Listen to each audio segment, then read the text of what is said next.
Hello বন্ধুরা, দেখো শুভ দুপুর। আর এখন বাজে 4:45। বাসনগুলো ধুচ্ছি। আমার খুব ব্যথাটা বেড়েছে প্রচণ্ড। বাইরের লোক বুঝবে না, বাইরের লোক ভাবে যে আমি ইচ্ছা করে করছি এটা, কিন্তু এখন কি করব, লোকের কথাই শুনতে হবে।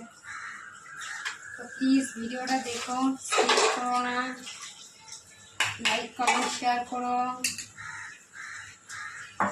আর হচ্ছে ভিডিওটা করার কারণ এটাই, মানুষ আজকাল লোককে বিশ্বাস করতে চায় না। মানুষের মনে তাদের নিজেদের ছাড়া অন্য কাউকে বোঝে না। তাদেরও টাইম,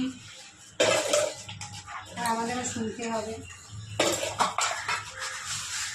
প্লিজ ভিডিওটা দেখো। টাটা।